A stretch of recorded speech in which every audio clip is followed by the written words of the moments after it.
Pension scheme প্রত্যয় প্রত্যাহারের দাবিতে তৃতীয় দিনের মতো কর্মবিরতি পালন করছে দেশের ৫৫ পাবলিক বিশ্ববিদ্যালয়ের শিক্ষক কর্মকর্তা ও কর্মচারীরা। এতে আজও অচল রয়েছে দেশের সব বিশ্ববিদ্যালয়। বিস্তারিত জানাতে ঢাকা বিশ্ববিদ্যালয় থেকে যুক্ত হচ্ছেন সহকর্মী মাজহারুল ইসলাম। মাজহার, শিক্ষক নেতারা কি বলছেন এবং সরকারের সঙ্গে বৈঠকের বিষয়ে তারা কি জানিয়েছেন? জি, আপনাকে ধন্যবাদ। আপনি যেমনটা বলছিলেন যে গত কয়েকদিন থেকে কিন্তু পাবলিক বিশ্ববিদ্যালয়ের শিক্ষক কর্মকর্তারা আন্দোলন করে আসছেন প্রত্যয় স্কিম বাতিলের দাবিতে।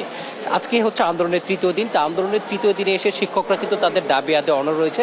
তবে এরই মধ্যে একটি খবর এসেছে, বিশ্ববিদ্যালয় শিক্ষক সমিতির সভাপতি যেটি বলছেন, তাদের এই আন্দোলনের ফলে আগামীকাল কিন্তু আওয়ামী লীগের সাধারণ সম্পাদক ওবায়দুল কাদেরের সাথে তাদের একটি বৈঠক রয়েছে। আমরা একটু স্যারের কথা শুনতে চাই যে কি নিয়ে মূলত তারা বৈঠকে বসছেন এবং কি জন্য তাদেরকে ডাকা হয়েছে। পান্না সাহেবে উনি টেলিফোনের মাধ্যমেই সংযোগ করেছেন। তারপর উনি আমাদের আন্দোলন সম্বন্ধে জানতে চেয়েছেন এবং আন্দোলন তোমরা কেন করছো শিক্ষকদের অধিকার নিয়ে। আমরা বললাম যে না, ঠিক আছে, আমরা আন্দোলন করছি, যৌক্তিক আন্দোলন। উনি শুনেছেন। একটা পর্যায়ে উনি বললো যে ঠিক আছে, তোমরা আমার সাথে আসো আজকে। তখন উনি বললো আপনারা আসেন। আপনি বললাম যে ঠিক আছে, কাজে আমরা আসবো। তখন 7টার সময় বললো যে ফেডারেশন নিয়ে আসেন, আর আমিও না ফেডারেশন এবং ঢাকা বিশ্ববিদ্যালয়। তখন বললো ঠিক আছে। এর পরবর্তী পর্যায়ে একটু পরে উনি আবার কারেকশন করলেন যে না, আমার রাত্রে সাভারে ওনার একটা প্রোগ্রাম আছে, এটা সেরে উনি কাল সকালে আমাদের সাথে প্রোগ্রাম করবেন। সেক্ষেত্রে বিশ্ববিদ্যালয় ফেডারেশনের কারাগার আসবে সেটা উনি জানতে চেয়েছেন। আমি বললাম তো আমাদের আমরা 7-8 জন বা 9 জন, যাই হোক, আমরা ওনার সাথে গিয়ে সকালে আলোচনা করব। আমাদের আলোচনা ফলপ্রসূ হলে, আমাদের দাবি মেনে নিলে আমরা আমাদের আন্দোলন থেকে আমরা সরে আসবো। আর এর মধ্যে মূল যে জিনিস হলো যে প্রত্যেক স্কিম প্রত্যাহার করতে হবে এবং স্বতন্ত্র বেতন স্কেল জুডিশিয়ারিদের জন্য যেটা করা হয়েছে, আমরা সে আলোকে আমরা থাকতে চাই। তাহলে এটা আমাদের অধিকারটাও রক্ষা হবে। পাশাপাশি আপনার যে আমাদের সুপার গেটটি, যে আমাদের সম্মানটি, যেটা 2015 সালে সিদ্ধান্ত হয়েছে, সে সুপার গেটটি আমরা চাচ্ছি। এই হলো আমাদের মূল দাবি। না, উনি ওই ব্যাপারে কোনো কিছু বলেন নাই। উনি বলছে সকালে আমাদের বিকালে জানাবে যে উনি আমরা কোথায় বৈঠকটি হবে। এখন পর্যন্ত আমরা সিদ্ধান্ত পাইনি।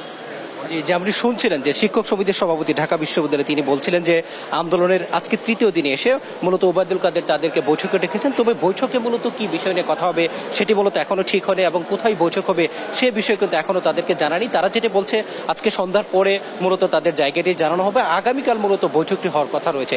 আপনি জানেন যে প্রত্যয় পেনশন স্কিম প্রবর্তনের পর থেকে কিন্তু শিক্ষক কর্মকর্তারা আন্দোলন করে আসছিলেন।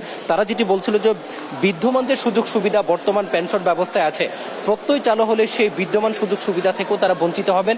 এই জন্য মূলত তারা আন্দোলন করে যাচ্ছেন এবং তাদেরই আন্দোলনের ফলে শিক্ষার্থীদের কিছুটা সমস্যা হচ্ছে।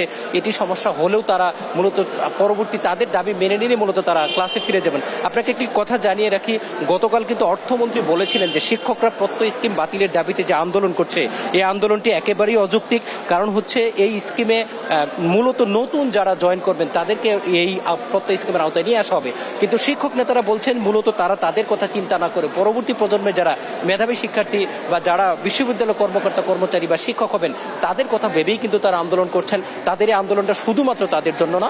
এবং তারা যেটি বলছেন যে ওবায়দুল কাদের তাদের সাথে ডেকেছেন এবং ওবায়দুল কাদের হচ্ছে ক্ষমতাসীন আওয়ামী লীগের একজন গুরুত্বপূর্ণ ব্যক্তি, এই জন্য তারা তার ডাকে সাড়া দিয়েছেন। তবে তাদের কিন্তু একটা বার্তা আছে, এই আন্দোলনের ফলেই যে তাদের আন্দোলন শেষ হবে, ডাকার ফলেই যে তাদের আন্দোলন শেষ হয়ে যাবে, ব্যাপারটা কিন্তু এমন না। কিন্তু তাদের যে দাবি দেওয়া, সেই দাবি দেওয়াগুলো যতক্ষণ পর্যন্ত মেনে না নেওয়া হবে, তাদের দাবিগুলোর মধ্যে রয়েছে প্রত্যয় পেনশন স্কিম যেমন বাতিল করতে হবে, একই সাথে শিক্ষকদের সুপার গ্রেডে পদোন্নতি দিতে হবে এবং তাদের জন্য আলাদা একটি স্বতন্ত্র স্কিম গঠন, বেতন কাঠামো গঠন করতে হবে যাতে করে তাদের সুযোগ সুবিধা বিদ্যমান থাকে। এবং তারা যেখানে বলছেন বিশ্বে যখন শিক্ষকদের সুযোগ সুবিধা বাড়ানো হচ্ছে, সেখানে বাংলাদেশের শিক্ষকদের সুযোগ সুবিধা কমে যাচ্ছে, এটা এক প্রকার বৈষম্য। তবে তারা আশা করছেন আগামীকাল ওবায়দুল কাদের সাথে যে বৈঠক আছে সেই বৈঠকটি তাদের ফলপ্রসূ হবে। এই ছিল ঢাকা বিশ্ববিদ্যালয় থেকে আমার কাছে সর্বশেষ তথ্য।